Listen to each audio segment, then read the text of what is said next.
All right, 212 and 516 Car Cash. You want to call Car Cash? Go ahead. Well, I see it's time to go and end the show. I'm going home now, start the weekend. Really? It's time?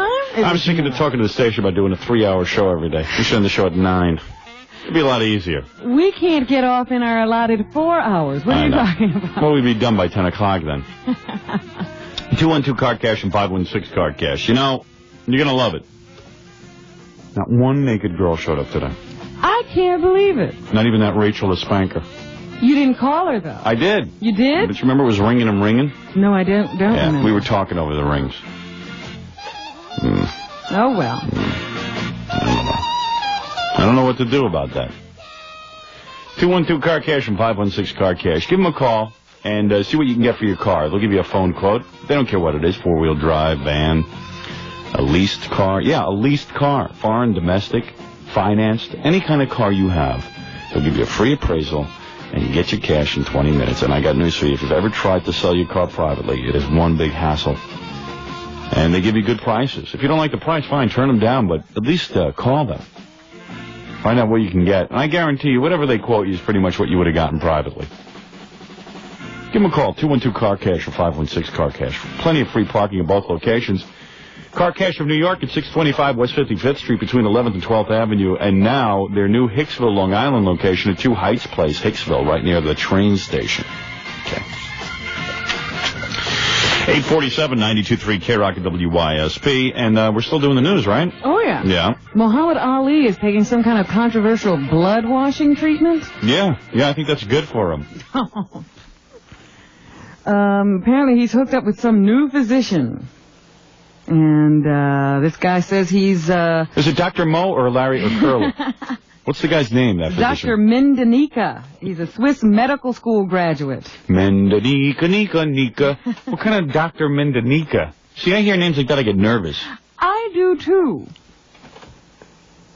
Like French doctors, Indian doctors, Swiss doctors. I figure, well, if an American doctor isn't behind it, I'll pass.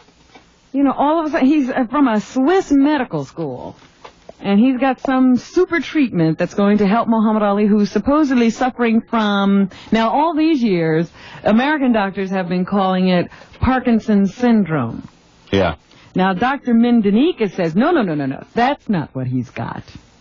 He's got an allergy to pesticides. All right. There you go. Yeah, right. Which is causing brain damage. Steve McQueen just called in. Wants to know if there's any more apricot pits available. They've run out of them in Mexico. So the blood treatment is designed to prevent the damage.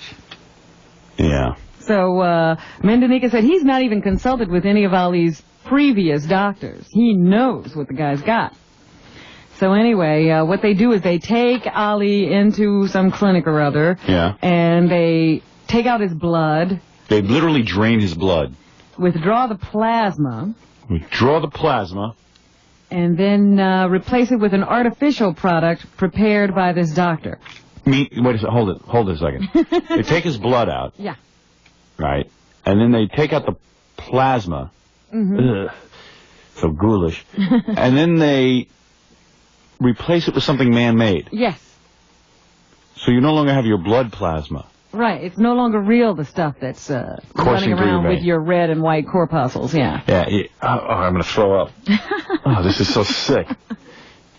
And he'll have to get this done every 2 or 3 months. And this is supposed to take care of those symptoms of slurred speech and so forth. It's no doubt that Muhammad Ali has an allergy. The allergy is to getting punched in the face. But it's a little too late for that, isn't it? Or maybe the allergy is to good medical treatment. Right. I don't know, but the point is that he's allergic. Yeah. We definitely think he's allergic. What, is Muhammad Ali using a lot of pesticides? Well, he was the spokesman for Decon Forgon. Yeah, but I don't think he was using the stuff. I think he was just... I have no idea. All right, Muhammad, take number 450. I can't breathe. Yeah. Decon Forgon. You remember, he started to slur just then. Just on those commercials. Yeah. Well, maybe there is something to that. But anyway, so that's what he's doing now, and let's hope it makes him better. If it doesn't, we'll send Fred there. And apparently the grudge match between Mike Tyson and Mitch Green is going to come off. Mitch went into a police station the other day and dropped the assault charges against Mike as a result of their street brawl earlier this week. Right. Because Mike Tyson has agreed to fight him if he can get himself in shape. All right. So that's what's going to happen there. And I'm glad to see that Dapper Dan's has gotten a lot of publicity and a lot more business and a lot more attention as a result of this whole fray between Mitch Green and Mike Tyson. They even were investigated yesterday because apparently they've been selling some fake luggage. You know, some of this designer luggage, apparently they've been selling counterfeit. Like knockoffs. Yeah. So now they're being investigated as a result of all this attention being paid to Mike Tyson. And that's the store in Harlem where Mike Tyson goes shopping. Yes, he gets his leather goods there. Dapper his Dan's. leather jackets and shorts, the matching set. Super. So, Champ, come right in. Come right in. Come on, it'll be beautiful. We'll go open up the place at 4 in the morning. We don't care. We want you in here. I heard they were selling luggage by Z. Vincent. Z. Vincent.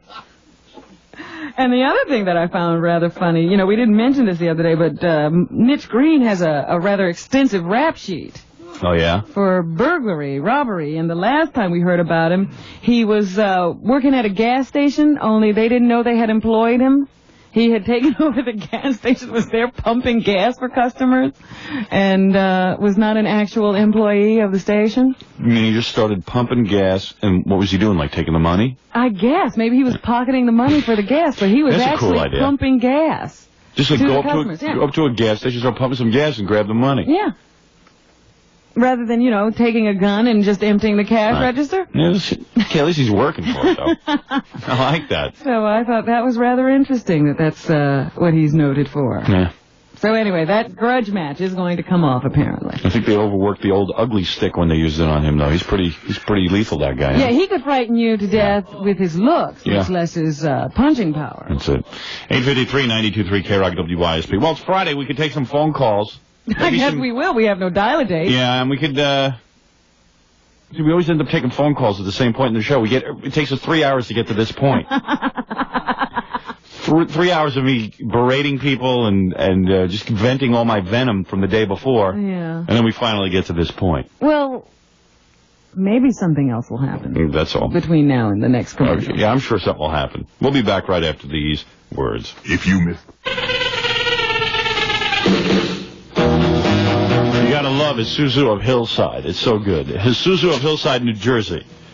They have 100 troopers that must be sold by the end of August. Yes, folks, 100 troopers must go by the end of August.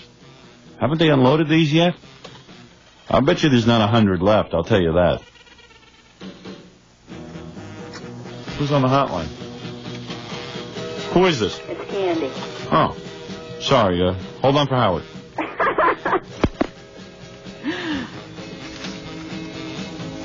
I'll put her up. All right, this is rather late for her to be calling, isn't it? She calls all the time. It's just I never pay any attention to the hotline. Ah. Candy? Yeah. Yeah, something's wrong with our line. We can hardly hear you. Can I say goodbye to Mitch on the air? Tell No. everyone how say wonderful it to him off the air. Goodbye. Oh, Howard. Isuzu of Hillside, New Jersey has 100 troopers that must be sold by the... This What line is is that real... noise? It's real annoying.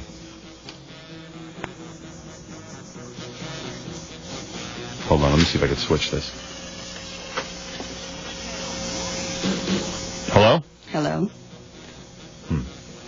Same hum. Yeah. You're not using a vibrator in there, are you? No, I'm not. All right.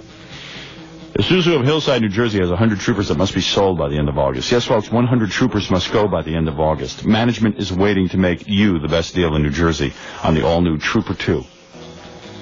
Don't you think they've unloaded some of these troopers already? I would say that they probably don't have many more left, and certainly by this weekend they'll be all gone. Yeah, because, you see, they have to unload them for the new 1989 cars that are coming in. Isuzu of Hillside has only the most knowledgeable, courteous, and experienced sales staff. And you know the Trooper. It's beautiful. What would you call that? Like a four-wheel drive thing? No, what is that? What is it, a Jeep or something? I don't know what to call it. I know what it looks like. It has 4 doors, including child safety locks. I know that has plenty of headroom, plus split-opening rear cargo doors. It's almost like a minivan, wouldn't you say? Yeah, that's what that is. Isuzu of Hillside. You know, you're a traffic reporter. Is there a lot of Isuzus out on the road? I do see quite a few, yes. They're on Route 22 in Hillside, New Jersey, only 5 minutes from Newark Airport and just 15 minutes from Manhattan. The telephone number is 201-964-8700. Again, the number 201-964-8700. Open Monday through Friday, 9 a.m. to 10 p.m., Saturday, 9 a.m. to 8 p.m. Isuzu of Hillside. 857 92.3 K-Rock WYSP. Candy, have a nice weekend, and thanks for checking in. But she's got nothing to say. She's just going to start doing tributes to Mitch. Yeah. Can I say? No. No. It needs you to say it if I want to say it. If you really had something to say to Mitch, you'd call him and tell him. Right. Big phony. You're on the air. Howard. Yeah. My sister-in-law is convinced that you are actually serious when you kid that you worship Satan.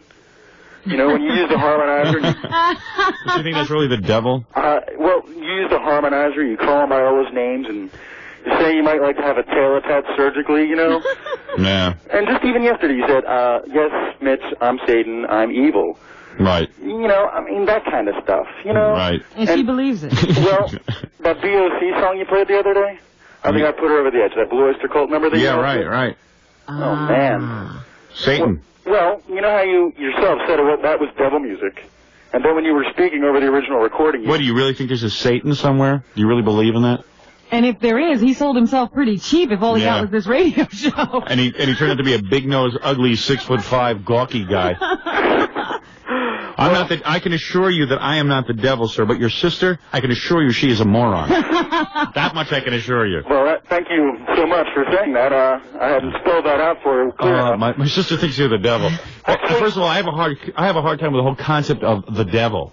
That seems like God is hard enough to believe in, but the devil is a real touchy one. Yeah. Like there's a guy who lives below somewhere. Yeah. And he's so evil.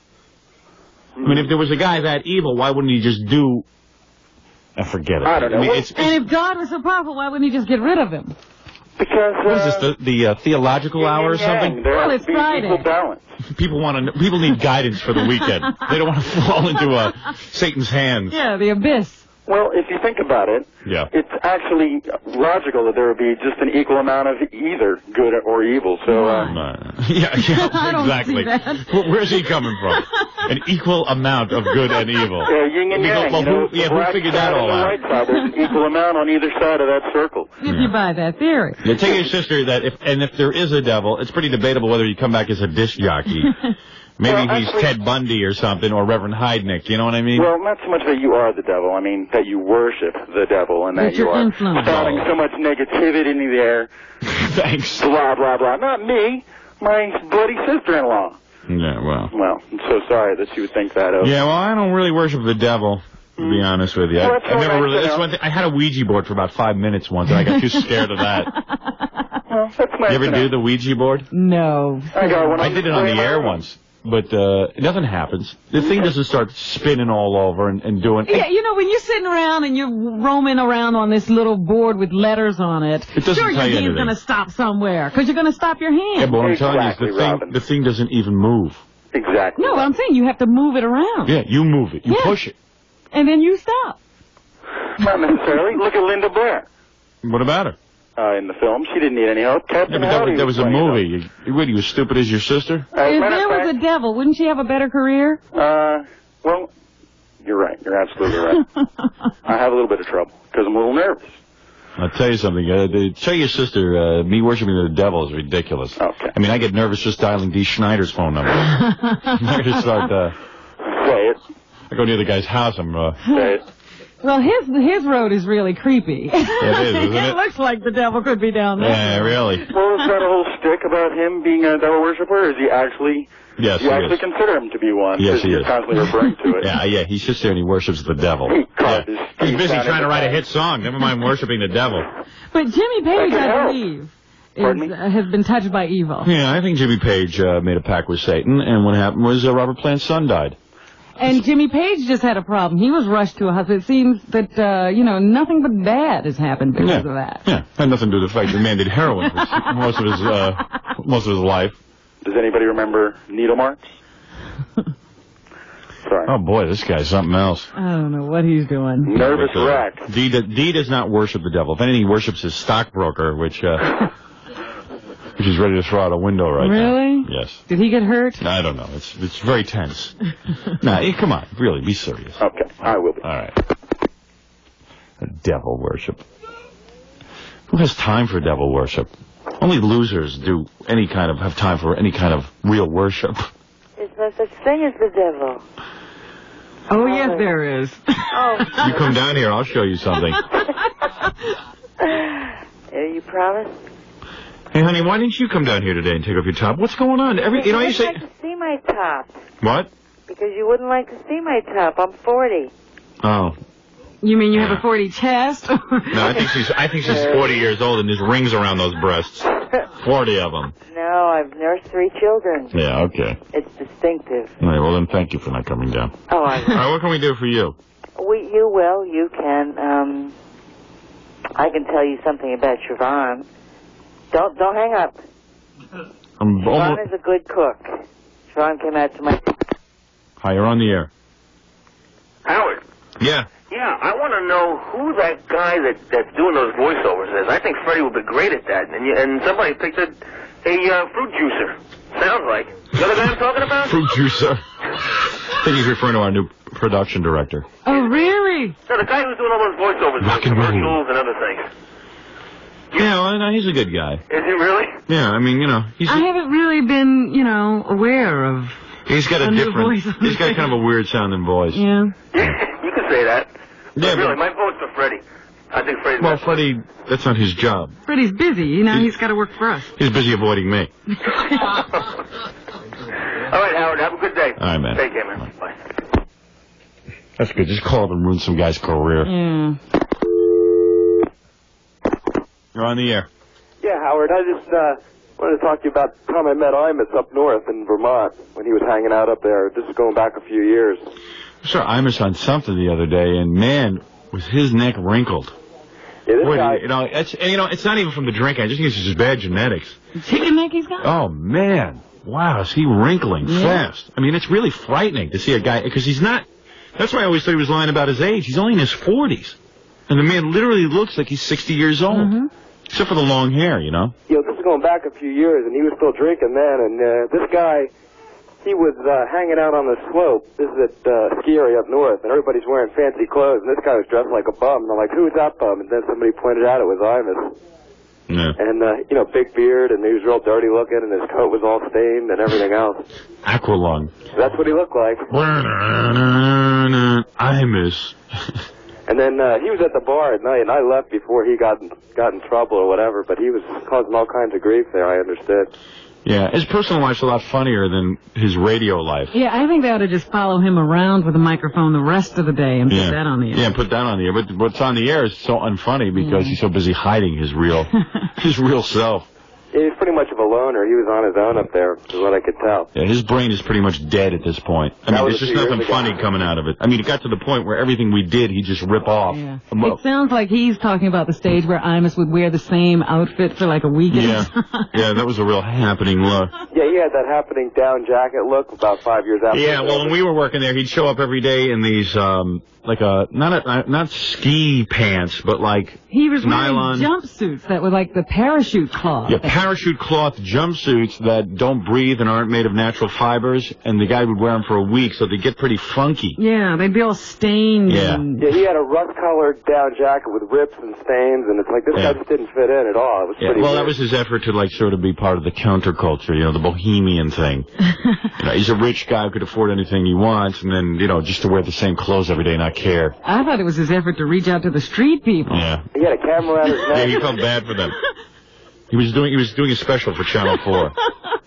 He had a camera around his neck, and he wasn't taking pictures, just kind of standing there, kind of bewildered looking, and that's about all he could do. I just want to say you guys are great. Thanks. Hey, I was reading this article on Live at 5, how they're trying to save themselves. Right, I wanted to talk about that. So, first of all, Live at 5 has gotten real bad. They hired Katie Kelly, who's a misery, to do TV reviews. And now they don't want her to review Cinemax specials. Yeah, because she can't review network specials, because how could she have any credibility? Then she's not reviewing anything. All right. Yeah, it's a terrible segment. And then there's a segment on there with Pia Lindstrom, who reviews movies I never heard of. I realized why I don't watch Live at 5 anymore. I found myself waiting to see Joel Siegel's review of that Nazi movie. You know, the one about the Ku Klux Klan and Deborah Winger? Betrayed? Yes. I wanted to find out about it. I mean, Pia Lindstrom was doing a review of a foreign film that I'll never go see. Mm-hmm. She is the world's worst. I mean, what is she, Ingrid Bergman's daughter? Yeah. So that means you have to review every movie that perhaps your mother would have taken? I mean, man, oh man. I mean, what do you talk about? You got to improve your ratings. Talk about something that's topical, for God's sakes. Then they interview, like, that woman who was a speaker at the Democratic convention, the one who said George Bush has a silver foot in his mouth. She's a real bore. Sue Simmons can't read. What was that? We're talking to Dr. Frankenstein, and he's running the show in the background. I'm listening to everything I said played back. Trying to turn it down. Yeah. So, it's the same place Yoko and Sean spent some time And with. Dr. Don't change the subject. Okay, sorry about that. So they hired this Terry Baker to issue, like, memos and tell everyone what to do. She's the news director. She says, we need risk-taking. That's why they wouldn't have me as a guest on Live at 5, because they're so into risk-taking. I wanted to go on and promote something, and they wouldn't let me on. So I just said, screw you. Yeah. Good. I'll go to the other channels, which Too I much did. of a risk for anybody, I guess. Yeah, I'm a real risk. I really don't know how to handle myself on television. That's why I was on Hollywood Squares. Yeah, I guess they just don't want the ratings and have to blame you for it. So she wants everyone to get a wise-ass attitude. So her recommendations are more news, more entertainment. No, not more news and more entertainment. She wants them to live dangerously on Live at 5, which is a bad thing to say to a Jack Cafferty and Sue Simmons, because they'll just act goofy. Well, the thing that really upset me, the line about Al Roker. I'm getting to that. And her big suggestion was that Al Roker be allowed to have more interplay. And he's terrible. Let him loose, huh? Yeah, he's terrible. He's the worst aspect of the show. He comes on, I turn the channel. When he starts, like, playing off their words. They want more of his shtick. Yeah. And another suggestion is to bring on the editors of Spy Magazine once a month to identify what's hot and what's not. What's not is Live at 5. Right. Yeah, I'm sure they'll let them be real honest. Spy Magazine works because it's honest. This isn't going to be honest. Baker also advocated more medical segments, interviews with entertainment guests, only if they're very big, more showbiz news, and more shtick from weatherman Roker. And they fired all the good reporters. Oh, actually, they lose. They just lose their reporters. Yeah. Where do they go? I don't know, because NBC's so cheap they won't pay anybody good. Maybe that's it.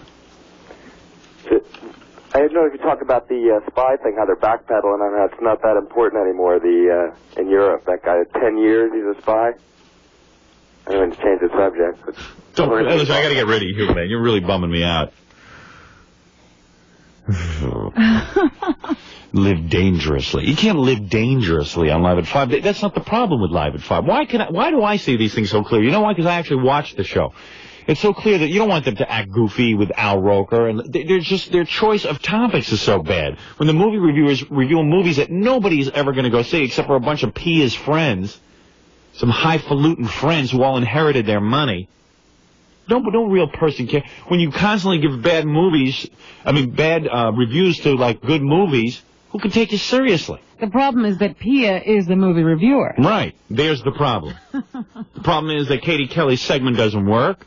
The problem is that they give you 5 minutes of news up top, and they don't give you any news the rest of the hour. All they do is give you lame interviews. Isn't that guy from Channel 7 on that Live at 5, too? Remember the old guy that they brought over to do commentaries? Oh, yeah, Roger Grimsby. Right. Yeah, oh, yeah, that segment's really working well. With Jack Cafferty laughing at the dumb crap that, Hey, why is it so clear to me what has to be done on television? I'm like a saint. And it's so obvious. You know what they're going to do? They have the same crap, except they're going to have everybody joking around for 5 minutes before they get to it. Kibitzing. Yeah, kibitz. Oh, you can't say that, Sue. Yeah, it'll be a zoo now. Yeah, they'll do a morning zoo. Won't be any news. Because look at it, she goes, more news and more entertainment isn't really the issue. Living dangerously is. How dangerous can you be if you won't even allow me on a show? What kind of danger is there? Live dangerously. You're reading off a teleprompter. How dangerous can you be? And everything is timed out so that you have to get into the next segment within 3 minutes. How dangerous can you be within that format? Gee whiz. And every time you do an interview, if you kiss everyone's ass, what good is it? Right, I was going to say. I mean, you have people on just to promote. I mean, you might as well do 10 minutes of commercials. Right. That's all it is. For a movie. I saw Richard Gere come on. They weren't allowed to ask him any questions except about some Dalai Lama that he worships. Right. I mean, it's bad. It's just bad television. It's not that. Keep Jack and Sue quiet. Fire most of your support people, and you'll be fine. 9:12. Wait, won't that be some show? Yeah, really. And get some good people on there. Hire me. You know what I'll do? I'll do like a music review. I'll do the movie review. I'd be a great movie reviewer. Just come on and say, hey, this is a really good movie for anybody who really goes to the movies, and for all you PIA friends. Tune somewhere else. Yeah, suck off. That's suck with an S. Thank you. We'll be back right after this. You look so bad. Yeah, I'll tell you. I'm living in the wrong place. I should be living in Jersey City. Yep, I should be living at, what is the name of this development? Yeah, have you ever given a name? No, there is no name. Just go to Jersey City. Go to Jersey City. There's this huge development there. It's like, what is it? I can't hear you. What, is she whispering while she stands there? She doesn't realize I'm wearing headphones. I'm standing through glass. She's trying to talk to me. Well, you're confused. Just yell it. Hudson. Oh, it's Hudson. Why Hudson? am I yelling? Thank you. Space Jesus. Amazing how many people in radio have no concept of what it is. No, it's Hudson. The Hudson River? The Hudson River. I gotta go home. I'm really beat. I gotta be honest with you. I've had a long week, and I'm looking forward to the weekend. I'm gonna relax. You're gonna go to a bar mitzvah? Oh, don't remind me. Well, maybe I could pay Tom and let me stay here. Bar mitzvah's a weird scene, man. Oh, come on. Oh, man, they're so weird. Why? Well, because I'm Howard Stern at a bar mitzvah. I mean, think about it. I walk in and, It's another one of those situations where you look totally out of place. Yeah, it's like there's certain places I just shouldn't be. And one of them is a bar mitzvah in Brooklyn. Oh, boy. It's for my little cousin and everything, and I want to do the right thing and show up, but I also want to do the right thing and call in sick. I said to my wife, like, what's the odds of me being sick tomorrow? You gotta go. Yeah. Nope, the kids will get chicken pox. Oh. But Allison said they'd really have to get chicken pox. No, Yeah, I really mean, why wish that on your poor children? Well, they'll get over it. I heard Emily singing her vagina song to you the other night. Yeah. Pretty funny, right? She's a riot. Yeah, she is. She has songs and shtick. Last night I came down, she was painting hearts on Deborah's face. Oh, no. Yeah. Well, it was really funny because at first she was just doing when she started to sing the song to me. Yeah. She was, just smushing over all the words. Yeah. And I said, you know what? You sing just like your father. Yeah. She goes, okay, I'll sing it right. She does know lyrics. I know, and so she sang the whole song for me. She does have a memory for lyrics, unlike her father who took too much LSD. That's what I told her. Years ago. You told her that, thanks. Try to keep the drug stories out. If my wife, your father on LSD. I've already erased my wife's drug past so that my daughters don't get any ideas. I wonder what I'd do, like, if my daughter came home and she told me she smoked a joint. I'd smack her. Oh, stop it. I gotta do something. What am I gonna do, condone it? Well, you did it. I don't know exactly what I'm gonna do. Oh, she's only starting kindergarten. I think I have some time for that. Yeah, I think you have a little while to decide what you're going to do. Yeah. Maybe a year. At the rate things are going. Someone told me that in the 6th grade, girls perform sodomy now. No, stop it. I'm being serious. 6th grade? Yeah, at some of these schools. Oh, please. I'm being serious. That's how sick things have gotten. Piscopo was the teacher. No, let's not say that. No. Right. I'm only kidding. So it's like I'm gonna be keeping a pretty tight rein on my kids. Not 6th. What did you say? I'm telling you, 6th grade. That's what a friend told me. And I'm getting like really because I figure, well, maybe drug usage starts in kindergarten. Well, that's what I said. Next year. Anyway, if you want to get out of the hustle and bustle of Manhattan, this is a great opportunity to get in on a real low price. in Jersey City. It's one subway stop away from Manhattan. You get a 1, 2, or 3-bedroom condo with twice the space. It's brand new. It's got high ceiling. You know, it's been newly modernized, redone. What? Featuring exquisite new kitchens and baths.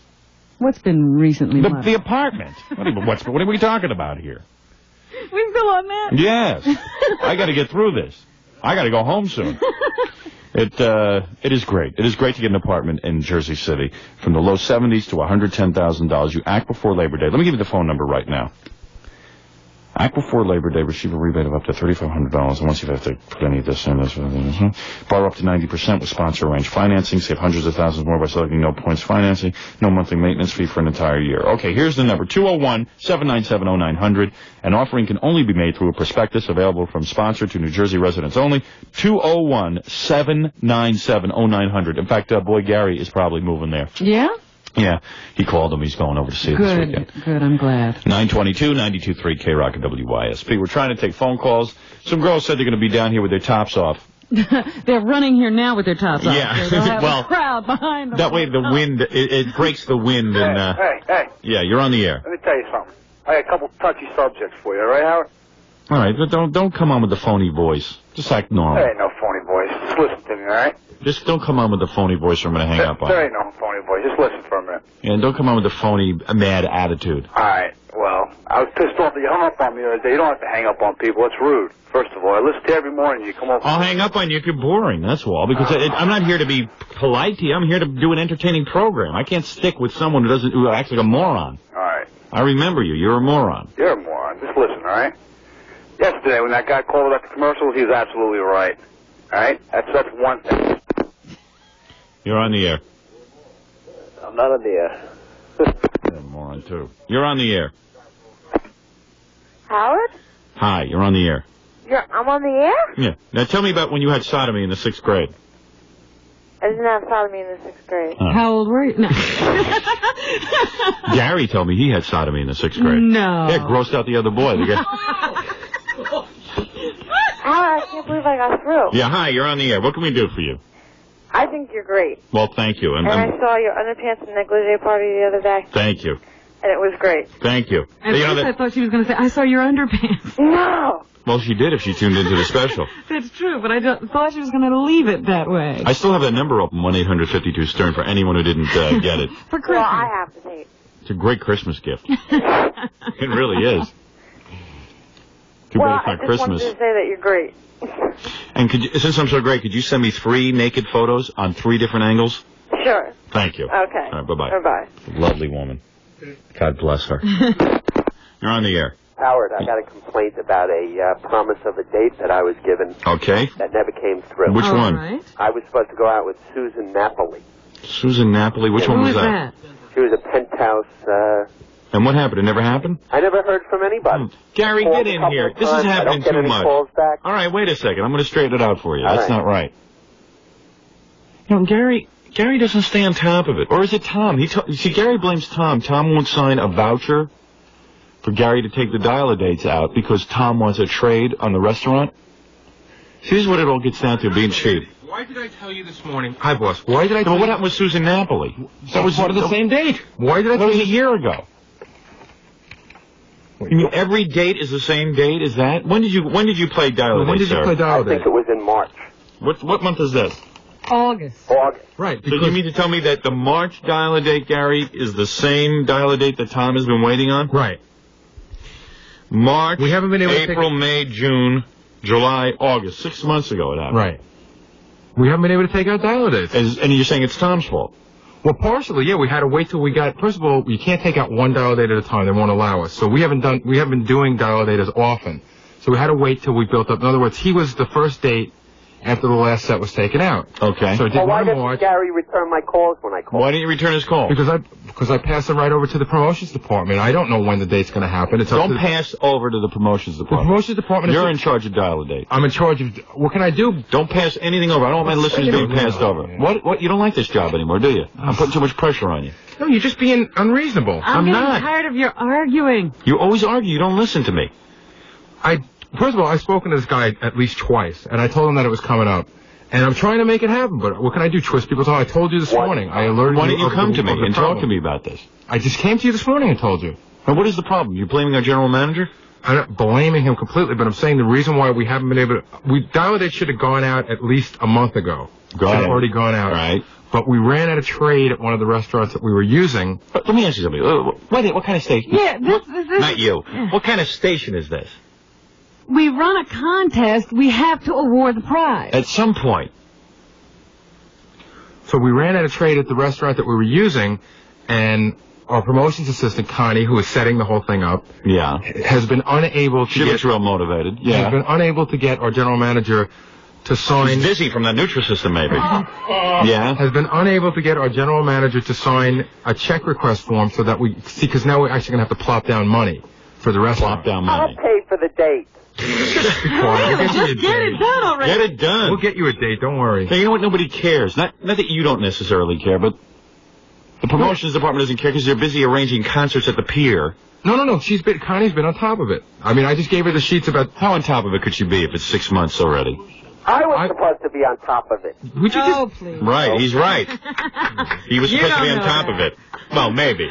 He could have gotten lucky. I gave Connie the sheets about a month and a half ago. Did Tiny Tim ever go on his Dial-A-Date? No, because it's you have to wait. You see, this is something that would be of interest to people. I want to do a whole segment on Tuesday. You can get publicity out of that. We're going to do it as soon as we can take them out. I'm not allowed to take out one couple at a time. I'm just not allowed to do it. You're not. I can't take out one couple at a time. It's not cost effective. But don't you recognize the value? Fine. I have to wait till we get 4 or 5 couples, and it took 5 months to get 4 or 5 couples. We haven't done Dial-A-Date that often. There was the Playboy Playmate that won a date. That's right, that's 2. You'll be married before I'll tell you who it's going to be. It's going to be the Penthouse guy, the Playboy Playmate. It's going to be the Tiny Tim, the male to female transsexual, and the virgin. All right, fine. So let's make it happen. Well, Tiny's had all those sheets for a month now, and she hasn't been able to get us an okay on a restaurant.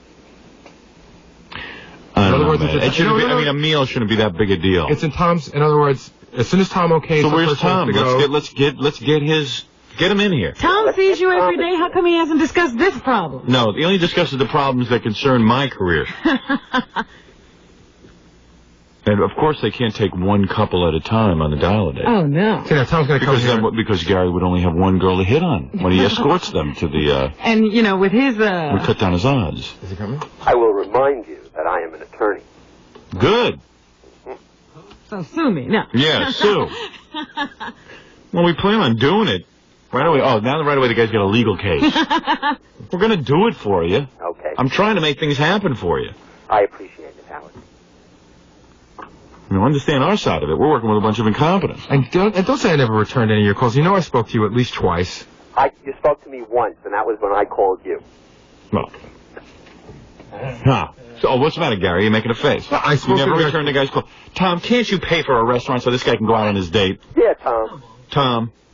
I don't know what you're talking about. I'm talking about Dial-A-Date. I'm getting too many complaints. Dial-A-Date is all taken care of. Oh, it is? Yeah. Hold on a second. I spoke to Connie yesterday. I said, when is Dial-A-Date happening? Let me just stop in the middle of this. Do you see the energy I have to devote to this organization? This is stuff that I just assume is going. I'm telling you what I worked on. I'm serious. I'm telling you what I worked on.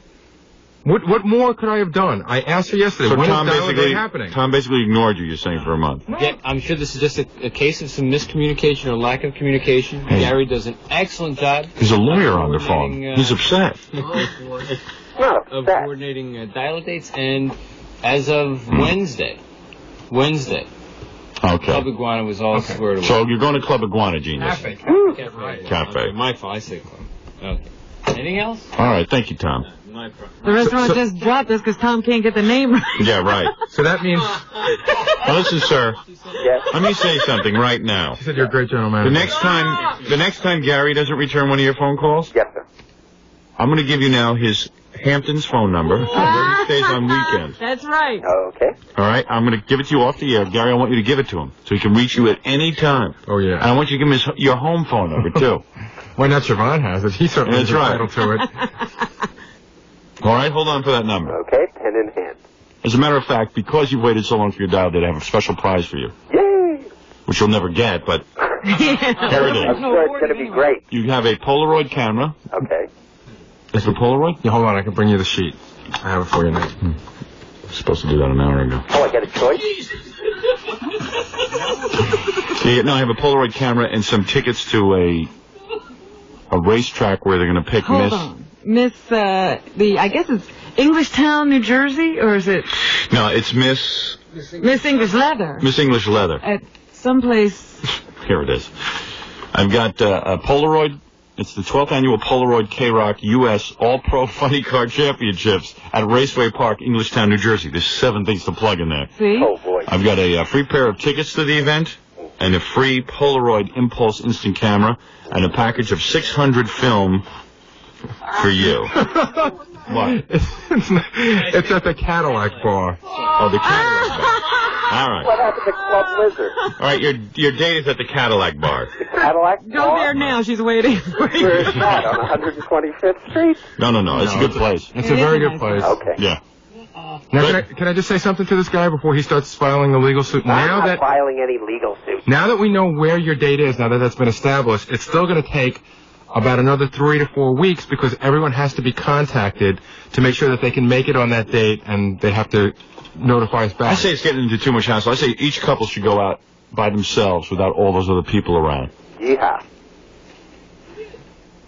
You shouldn't take out 5 couples at a time. It's impossible to get 5 couples to No, we've agree. always done it that way. Yeah. We've always done it that way before. All right. Doesn't mean it was working. It always worked. It's not working when 6 months later you finally get your date. What works to you, I Gary, could is be not what married works to with everyone else. child on the way. Obviously, what works to you is the only way that anything works, Robin. All right, Gary, get out of here. We're trying to do a show here. We'd like to be able to call people back, but nobody's been on their date. That's it. I'm upset. I want a can-do kind of guy in that job. And I can do it. I can go over there and beat the hell out of Robin. I could do that real good. Take care of it. I could twist that leg in half. Could I get Violence those? won't Could I get those home numbers for Gary? Yeah, hold on, okay? Yes, we'll fix Hold you on, right. here. Where do I get my gift? Hold on, we'll give you all that information. Thank you, Howard. Gary will have the gift. Hey, We'll Gary. give you his address. All right, 933, 92.3 K-Rock WYSP, and we'll be back right after this. Oscar Mayer, pure beef. And it is a big hot dog. It is grilled slowly like a hot dog should. Yeah, the Big Bite comes with free chili, cheese, and a full assortment of toppings. That's right. When you walk into a 7-Eleven, you know you're going to get the chili, the cheese, a full assortment of toppings, and get a Big Bite anytime you're hungry. 7-Eleven is open 24 hours a day. 2 dogs. Right now, get 2 Big Bites with chili and cheese for only 99 cents. 2 dogs, all that chili and cheese, all the toppings, 99 cents. I'm telling you, man. And go in and get a beef jerky. I wonder if they still have those on the counter. Oh, yeah, those big jars. Oh, yeah, Big they're round there. jar. I love beef jerky. What is that, a beef jerky? What is that, beef, like Dried smoked? something or other. Is it smoked? It's dried and salted in strips. That's right. It's very not good. cooked? Yeah. So aged beef. Well, that's not cooked. Well, first it's cooked, then they age it. Better be cooked. I'm not eating that anymore. I don't know that you cook aged stuff. You let just meat decay, and then you just... whatever it is, it's good. That's my problem. I always cook my meat. I never let it decay. Anyway, that beef is as jerky as Gary, I'll tell you that. They have beef jerky. I have producer jerky. Could we salt and preserve him? Yeah, and let him decay. But it's really good, man. 7-Eleven has got all the good stuff, and those Big Bites are really good. All right. 939, 92.3 K-Rock and WYSP. I was just reading some review of Sam Kinison that was real negative, but I can't buy that. Where was I don't know. it? It wasn't I the don't show know. here, was it? Yeah, the Westbury show. You're kidding. No. What did they say? We were there. Guy goes, it's not funny. You know when Sam does that bit about drinking and driving? Mm-hmm. He said, well, it was amusing, but I wanted to see where it went. You know, he thought the bit was going to go somewhere and didn't go, but the point was that it was a funny bit. But he says it didn't go anywhere. He's one of those people that gets very offended by certain kinds of humor. Oh, you can't say that. He starts out with the premise saying that he thought it was funny, that whole, he's really attracted to the dark side of humor. And then he says the comedian segued into another bit on the dead Iranians who were stupid enough to fly into our airspace that they shouldn't have. Oh, it wasn't enough for him. He wanted more. And then he goes, then there was a couple of routine about all those dumb fags who, I don't even want to repeat it. You know the bit about like real men don't wear rubbers? Right. It's a funny bit.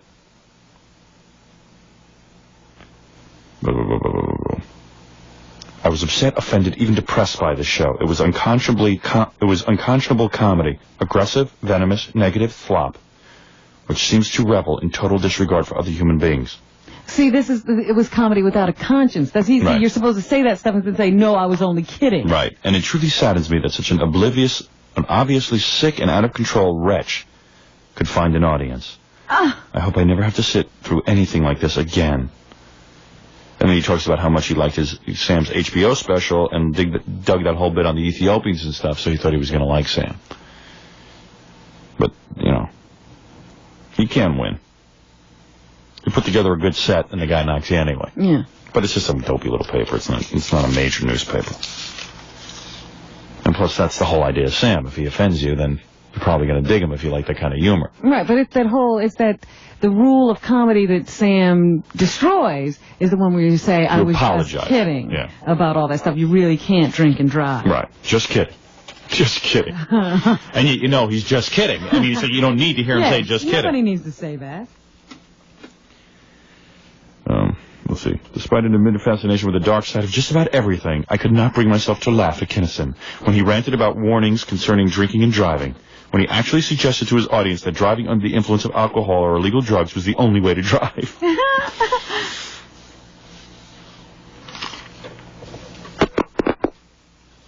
You're on the air. Hey, how's it going? Okay, hear him. Hello, you're on the air. Hello, Howard. Yeah. Yo, I was just calling up. I just listened to that clown that called in. That joker that was busting your ball, the guy you hung up on. Yeah. I just want to say I thought he was a hammer. I didn't get the whole story. I wasn't listening up on that one. All right, thanks a lot. But I like the way you handled that guy. He was a real clown, just giving you a hard time there. But you should have let him say what he had to say, so that way you could cut him no slack. All right. Are we on the air right now? Yeah. Really? Yeah. What's up, dude? We're I've been not trying sure to get through for why. months. What? I've been trying to get through for months, man. What's up? All right. Hey, thanks for the call. I appreciate it. Call from Philly. All right, bye. Take it easy. Whose idea was it to broadcast into Philly? Hi, Howard. Yes. Hi, Robin. Good morning. Hi, listen, I was just thinking, I don't know why TV shows won't pick you up. I mean, you are hot. Do me a favor, don't think. Pardon?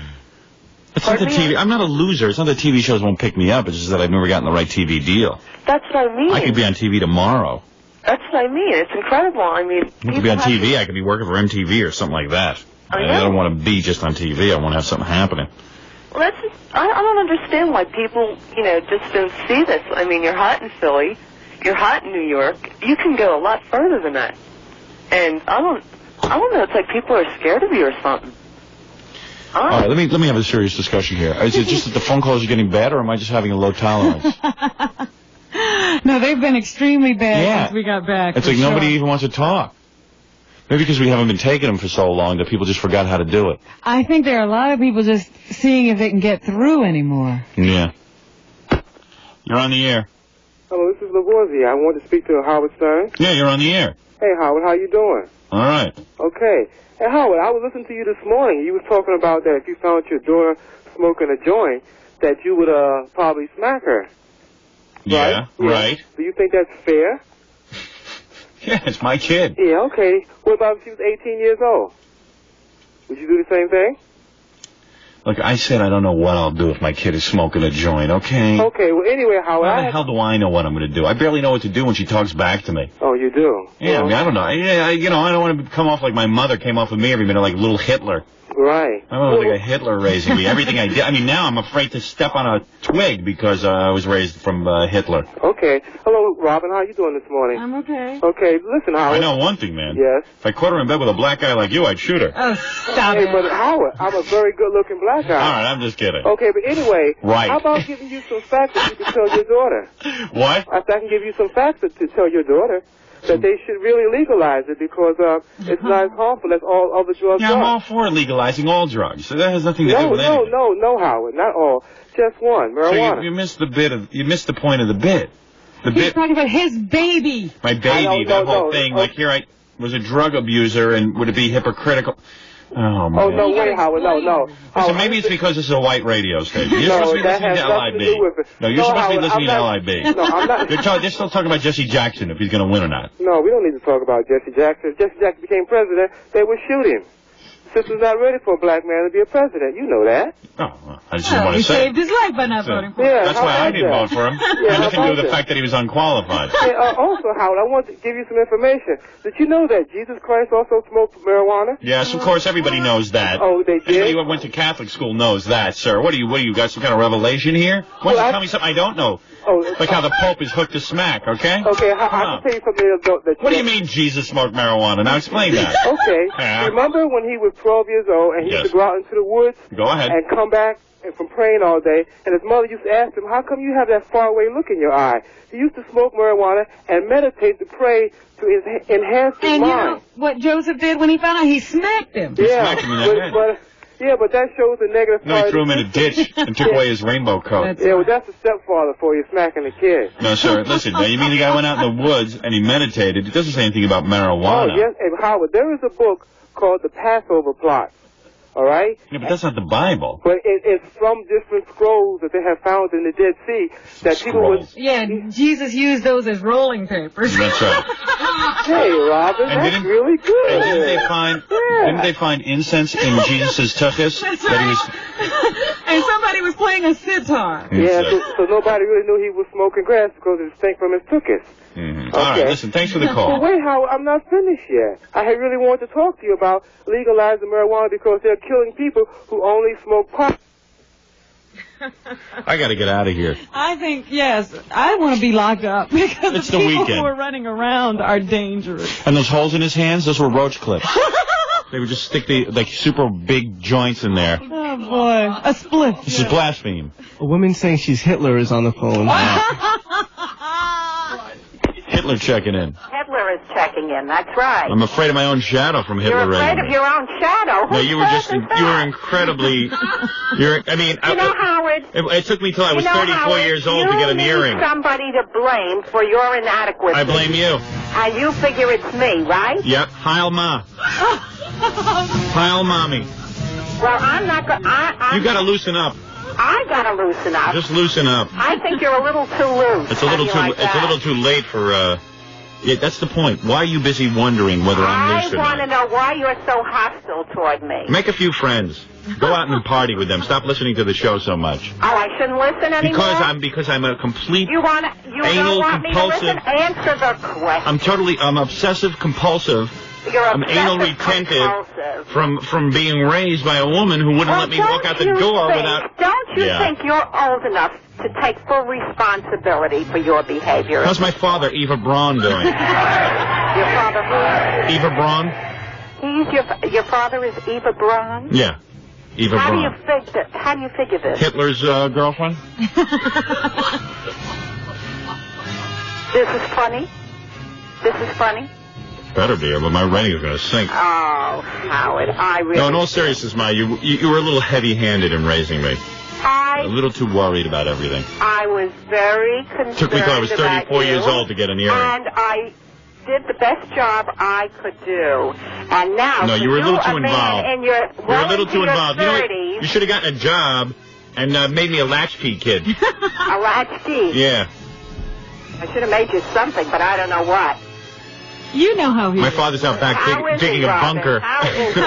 Digging Hitler's bunker. Stop it. A split-level bunker. Can you imagine calling your mother Hitler? No, I didn't say you were Hitler. I said you raised me like a little Hitler. Oh. You were but very, that doesn't mean I'm Hitler. You're a very intense mother. You're into intense mothering. Smothering. Well, let me tell you something. I must have done something right. No, Emma, let me ask you something. Would a normal child have produced the John Lennon story? I rest my case. You got me there. That's right. Let's ask Scott You Newman. got me there. You know, his mother must have been a Hitler. He produced the John Lennon story. I'm calling Yoko. That must have been some conversation. Oh, boy. He probably didn't even get through to Yoko, Scott Muni. It was probably more like, Hello, can I speak to Yoko? Who's this? This is Scott Muni. Well, I'm her attorney, and she's not around right now. I know she's there. Please tell her it's Scott Muni. I have some important Howard Stern information. I think she could settle up. I could just picture that. And, of course, he never got through to Yoko. Well, yeah, he's never been able to do anything with you. He thought that Maybe Yoko would be the one. Yoko and her band of attorneys. Yes. She's got the money to fight Stern. Yeah, right. All right. So No, it's just that I don't mean to be, I'm sorry if it came off negatively, but it's just that sometimes such intense mothering is... Before, I'm a 34-year-old man. I don't need Howard, that. Yeah. You just don't say nice things to me and to other people. And I think you should think before you speak. Well, here's my point. Do you hear this? This is the way she's talking my whole life. I mean, if I did anything wrong, it was such a guilt trip. Well... That... What to do the you point mean? where I have such a super you ego. Should be responsible for your I have actions? such a super ego now. It's like I hear I walk down the street and I think about, well, maybe I see like $1 on the street laying on the floor. I hear my mother in the background, don't pick it up. I never Don't said pick it up. Don't pick it Don't up. take it. Return it to somebody. It's like, you hear that voice cracking in the background. I hear that voice all the time. There's got to be a way to get rid of the super ego. You know what? I hear if you do enough LSD, it goes away. But so does half of your mind. Yeah, it's like you don't know. Is that bad to return things to their owner? No, it's just that I hear that I hear your voice in the back of my head all the time. But is it a bad voice? It's an annoying voice. It's an annoying It's not healthy to hear that voice every minute. No. And So you it's mean like to tell me you don't teach your children the right And thing? plus now I'm like real superstitious and stuff. I think like bad things are going to happen now. to me. I'm asking the question. Plus I'm you real- don't teach your children the right thing? To a degree. To a degree? What To a degree degree. is that? What degree is that? I don't... Okay. When I want to go to bed... When my kid wants Did you teach your children to say to their mother, you see me once a week and you think you know me? Do you teach them that? I never said that to Yes, them. you said that to me. Well, to you I say that. Yeah. Well, it's because I don't like... You're doing a good job of raising You haven't heard the last You take of that you one take yet. my sister's children out shopping and stuff. I never see you do that with my kids. Your kids are not available. Yes, they are. No, they're not. Yes, they are. No, they're not. And what's this got to do with the kids?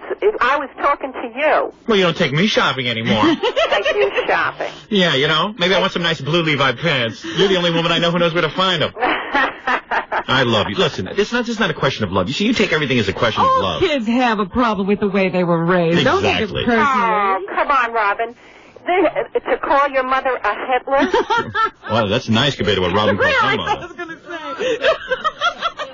Let me say something nice. What? M is for the many No, neuroses I don't she need gave that. I don't me. need that. Howard, you haven't heard the last of it. No, here's the point, Mother. And let me just sum it up for you. Because, you're trying You're to be going to have to open-minded. start behaving yourself. That's the And point. take full responsibility for your actions. Hey, see- Because it's time, Howard. You hear that voice? Now that voice. This That is why. voice You is know the that voice- Robin. You know that I'm superstitious.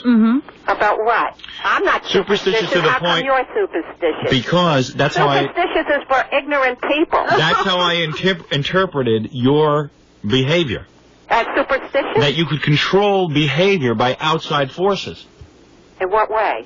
I don't understand what you're saying. Because if you do It's this, the good things inside will happen. If you do forces that, that bad control things the will happen. If you outside do, forces. everything was broken down into a battle versus good and evil. And these good and evil thoughts are going on all the time. Well, are you good? When you say mean things to people, are you good? That's just the point. That's just the point, Howard. If I I'm rest good. my case. What did she say again? Are you good? Are you good if Yeah, you say when mean you things say to mean people? things to people, All right, let me think is about that good? Give me a second to think, and I'll tell you. Think about it. Well, it depends. This is a hard Robin, you question. can't answer this. A hard question. Who's I'll be evil? the judge. Hey, I've never been mean to anybody. Oh, I feel you've been mean to me. To you? And the way you spoke to Gary today, you were mean to Gary. Gary is a moron. Gary told me is he'd a break my sweet leg again. guy, and he loves you, and he does the best job he can. Unfortunately, he And doesn't. there's no doubt in my mind about that. How dare you speak to him like that? Huh? Send him to her house. Let her deal with him. I'll deal with him. Yeah, why don't do me a favor? Why don't you adopt him? I adopted you. Take care of him. He needs some mothering. I adopted you, and you better straighten up. Don't be so uptight. I'm uptight. You're a little- I'm going to have your daughter call you up and call you Hitler. How's that? It's a joke. Ha ha ha ha ha. Hey, And look. don't tell me I don't take your daughter shopping. I know don't you interfere do. with my relationship with my grandchildren. She has a great relationship with the grandchildren. Yeah. I'm not critiquing that. Yeah. You're a great grandmother. I want to tell you something, Howard. You better start thinking. Let me tell you something, Ma. I'm not going to. I'm not saying anything that's out of ordinary here. I'm just saying that there are certain things you could have been a little looser about. And when I'm mean, and when I'm mean to Gary. I want examples. And when you're mean to listen, Gary, let me you're tell you mean something. to everybody. No, when I'm mean to Gary, it's for his own good. Oh, really? And when I'm mean to you, it's to get even. And when I'm mean to Fred, it's just plain dangerous. I have noticed that whenever Right. you see me lately, it's all negative. No, that is not true. Oh, yes, it is. Oh, no, that's not true. Oh, yes. Oh, no, it Now, isn't. this I didn't know about. Yes, Robin. No, that's not true. My Yes. mother's real negative toward me. Because she thinks success has gone to my head, and it hasn't. I'm still the same I guy. like you to be just a plain person. And I am. You know what it is? You're and so... that's all you are. You know what it is? She's so... And don't ever think you're anything else. You know what it Then is, you're Robin? in trouble. She's so worried that I could change from being successful. Yeah. That she, just criticizes me all the time. She wants to keep your feet on the ground. Right. So And keep your feet right. so that gets real annoying, doesn't it, to a person every time you see him, that they just criticize you every 5 minutes? I didn't Because criticize. you're afraid that they're going to get... name one criticism. You have to name it. Okay. Listen, go iron my brown shirts. You have brown shirts? What? I never see the shirts. Oh, dear. Listen, I'm going to tell you something, Ma. You're a little too sensitive. You know I love you. And you know I think you're a great woman, a great mother, and a great grandmother. Oh. But I don't take your children shopping. No, I don't need you to take my children shopping, and you're very loving to my children, and I love that about you. But you're, But you're a what? I'm talking about our relationship. You could have raised me differently. I raised you good, and I'm very satisfied. And anytime I'm not satisfied, you're going to hear from me. Yeah, That's the problem. That's his problem. That is my problem right there. Nobody wants to hear from you. I'm 34 years old. I'm the mother, and I have to teach you right. You know what you raised me like? You raised me like a veal. All right? I'm going to tell you how a veal is raised. veal? A veal. I'm going to tell you how a veal is raised, okay?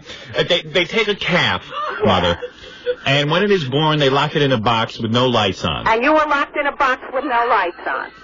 Yeah. Remember me having crazy nightmares about Jerry Mahoney, and all I wanted to do was keep my lights on? Oh, wait a second. Oh. And that's being locked in a box with Jerry Mahoney. That's right. Here we get you this expensive Jerry Mahoney, and you love this Jerry Mahoney, and you're not telling me you were locked in a box with the lights on. Oh, Howard, I tell you. Heil Deutschland über alles. Let me tell you something, Ma. Please stop that. Yeah. I love you very much. You're a very loving, generous Well, woman. you're going to learn to show it. I do show. You know what it is? You know what it is? You still want me to be your little boy. That's right. And let me tell you something, And you'll Ma. always be my little boy. You're sublimating too much into me. Why don't you give a little more loving to your husband and less to me? No, I'd rather give it to No, you. you're sublimating. No. You're sublimating. No. I'll give the love where I want to give. You're not going to dictate the love. I'm being too loved. There's such a thing as too much love. That is the truth. You know what I do? I consciously go out of my way to ignore my kids for about 3 hours a day. That's what you got to do. Why? Got to give them time to groove. Oh, Howard, you do not. You do not. I hope not. Your kids are beautiful. And he's not ignoring anything. You're right. You're right. You know, Ma, your little boy grew up. When was that? He grew up to be a mess, but he grew up. And it's about time you faced it. I would like to know when you grew up. Yeah, right. Yeah, see, that's the problem. She perceives that I'm not grown up. It kills her that I'm 34 years old, I have a house and a car, and I have kids. But she just said to you, stop blaming me for how you are, because you're grown up. Yeah. That's right. Well, who raised me like a veal? I was raised like a veal. I'm like a veal. I'm tender. You know, and then I start lifting weights because I was raised like a veal. I didn't even do anything athletic. I was You were unencouraged. raised like a prince. As soon as I wanted to play baseball, they told me I'd get hurt. Well, wait a minute now. So then I was raised like a veal. I had no muscles. I was just a pulpy mess. Let me say My mother something. says, stop lifting weights. In her defense, would you tell me what happened when you took karate? All right, well, I'll tell you the true story of karate. He wanted to, he came to us and he said, all right, I ran out like of time. to take some karate lessons. Listen, you know something, Ma? Who wants to hear this again? We jumped to it. We took him down on a Saturday to observe karate. Yes, so? He stood there 10 minutes, turned white as a sheet. He said, I'm not taking these lessons. That's not why I didn't take them. Oh, that was why. I didn't take them because I didn't know how to somersault. He says he never took me to a gymnastics class. You wouldn't even try to learn. Oh, please. I'm sick of this. I've had enough. That was Howard. And now he'll say, you never took me for You never took karate me. lessons. You didn't raise me correctly. You smothered me. Yeah, they take me down to karate, and she's sitting there with my mother and father watching me. You should have left the room.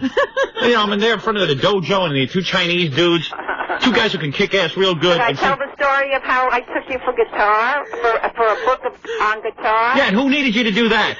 You. Who asked Wouldn't you? go without me. Who asked you? Listen, I'm going to tell you Big something. baby. I'm going to tell you something. I love you very much. I know it, Howard. But you're going to have to learn to show it in a different way. Let me tell you something. Yes. Let me tell you something. I'll show love the way I have to show it. You show love the way you show it. Okay? All right, I got to go do commercials because there's one thing I do love. It's commercials. It's commercials. And when am I going to do the Vincent commercial? Well, okay. Next week. Next week. Yeah, I think you just won an Emmy.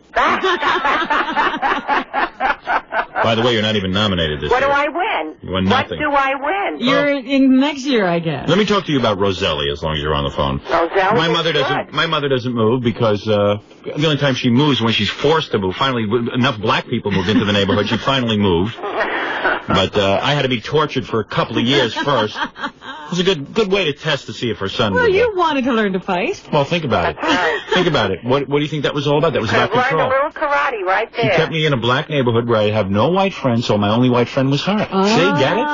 Get it? You'd have to stay with her. So I'd have to be with her all day. I'd be locked in the house like a veal, hiding from all the black kids. That's why you never left her side. Alan Exactly. Prince wasn't her friend? Alan Prince got beat up for being my friend. There was a good friend. He turned African anyway. He's got a whole African name now. I hardly know him. But let me say something, Robin, that being raised in a household that would not move, I've become astute at moving. I enjoy moving companies.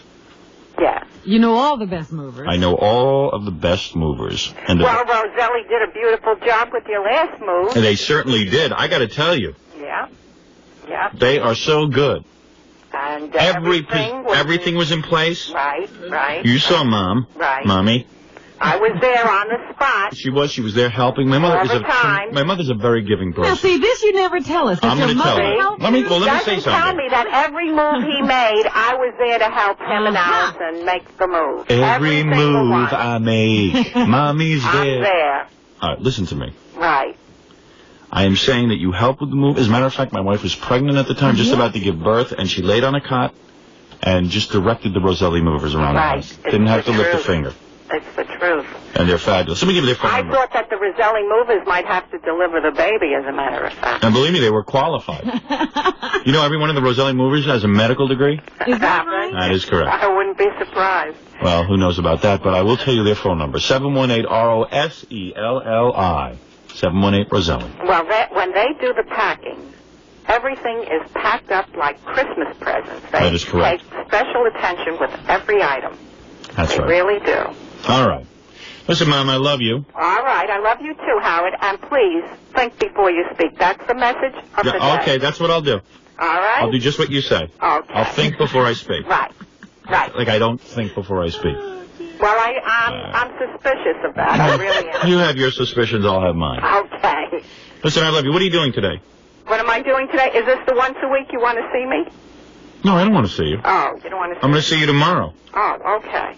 Okay. I mean, I'd love to see you, but I'm very busy today. Oh, you're very busy, see? You know that the Rosellis moved me in a half hour? They set a packing record. They met my mother, and they couldn't take it. And in a half hour, they packed the whole house. Well, I ran and got them pizza. That's right. My mother ran out and got him pizza. My mother's a great woman. I don't want to portray her as someone I fight with. We don't fight. What? We really don't. We just say nasty things. No, right, we Howard? don't. We don't say nasty things. Listen, Ma, you were heavy-handed in raising me, but I'm sure you had your reasons. You're not kidding. I had my... You know what it was? My sister never listened to her, so she took everything out on me. your sister listens. Oh, she don't listen to you. You both listen. My sister would just walk and storm out of the house and never listen to my mother. Well, you told me your sister and your mother used to fight. Oh, they fight, but my sister always won. Ah. With me, though, I was like a battering She ram. crushed you. Oh, yeah, she just smothered me like a veal. Your sister never liked to fight. You like to fight. Yeah, and so do you. You know, my father just tells her to shut up. So she can't even hold a candle to my father fighting-wise. Because my father doesn't care. He's like, well, you're mad? Good. Go to hell. That's it. So I'm the only one who even feels bad for her when she's fighting, and I let her win. I feel bad for the woman. Don't have to feel bad. I can take care of myself. Listen, you have a wonderful day. I love you. I love you too, honey. All right. Goodbye, Mommy. Bye-bye. Mommy, I love you. I love you too. But Do you really have a choice? I was just going to say that. Do I really have a choice? Is it really up to me? See, I want to be hassled. I'm not hassled by that. Oh, boy. You know, hey, what, our boyfriend has to look just like me? That's going to be difficult. Hello? Hello? Yes, who am I speaking to? You're on the air. It's Howard. Well, you're on the air, and this is Sean Charles, and I'm calling about the racist remark you just made, and I'm very pissed off. Hey, I'm not a racist. As long as it's not a chink. Oh, stop it. What? You wouldn't let your daughter, you wouldn't let your dog date a black man. All right, listen to me. I will discuss this with you. Okay. There's no problem with that. I first have to just get through this LensCrafter commercial. Is that fair enough? All right. All right. Are you a glasses wearer, by the way? Am I a glasses wearer? Do you wear glasses? Yeah, I do wear glasses. A black man with glasses? You got it. No, all right. Let me do this commercial, Robin, if I may. All right, please. So then the kingfish went and got the glasses at the LensCrafter. Hello? Yeah, hold on. I'm doing my kingfish thing. Hold on. So the kingfish went to the LensCrafter, and I says. It's got the 7-second delay. That's why it's Oh, somebody's explaining to him that he doesn't hear everything that's said right away. Yeah, this guy, maybe he's not for real even. Hey, so, brother, you got glasses? That's what he said. Hello? Yeah? And then I said, did you buy them or did you steal them? No, I didn't steal them. Now, let me say this. Hello? Then the kingfish said, holy mackerel, let me. Tell me something. Did your mother teach you all of this? Or did you know this is something you're making up? You read some script or something? Hey, it's the weekend! Oh, lighten up. Oh, Sapphire, those some fine glasses, I said. So, no, actually, LensCrafter is really great. You wear glasses? Yes, I do. Okay, you do. Now, what do they look like, your glasses? But the glasses not concerned. The glasses, that's not... Well, we're doing a commercial right now. No, we're doing a commercial. And then we'll get to you're upset with me and my daughter. Do me a favor. Tell me what your glasses look like.